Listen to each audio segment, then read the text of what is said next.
So in today's episode, we're going to talk about what's going to happen to the market, to the property market, to the economy, to the British businesses in general, and we're going to see the new Chancellor, Nadhim Zahawi, what he's going to promise to the UK population and how he can help businesses to grow faster than before.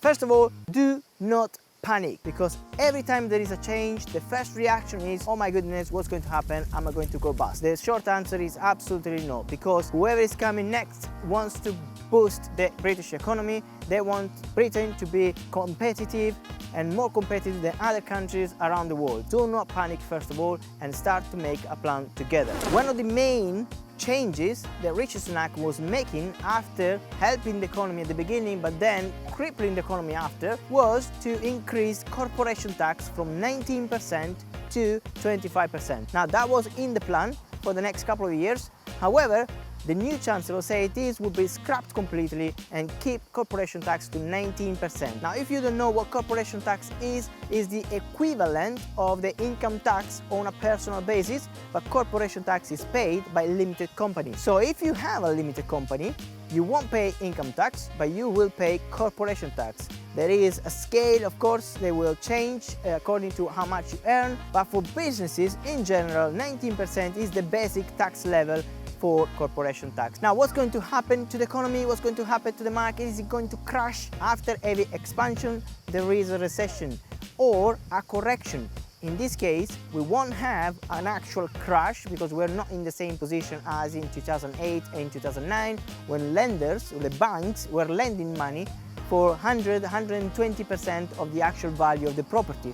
So in the past, you could borrow more than the actual value of the property. Nowadays, you cannot do that anymore. You need to put at least 25% deposit on an investment property. If you noticed, the market has slowed down a little bit compared to the winter, and generally it's the other way around. In winter, market slows down, and in summer there is an expansion to the market. However, this time it's going the opposite, which makes me think the prediction for next year would be that in winter there will be a drastic drop in demand of new properties. So here is when you can find good deals. Also, to add on this, there are a lot of deals right now because repossessions are now coming into place.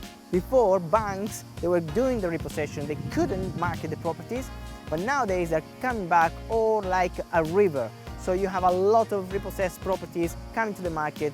There are a lot of ways to recognize repossessed properties, and you can find great deals right now, right before the next correction. I hope I kind of put your mind at peace for a moment now. Of course, nobody can predict the market. However, according to history, we kind of know how it behaves. Just remember, after every expansion, there is a correction. After every correction, there is an expansion. I hope you enjoyed the video. Comment below, let me know what you think about the market. Is it going to crash or not? And then I'm going to reply personally. Subscribe to the channel and I'll see you in the next video. Bye bye for now.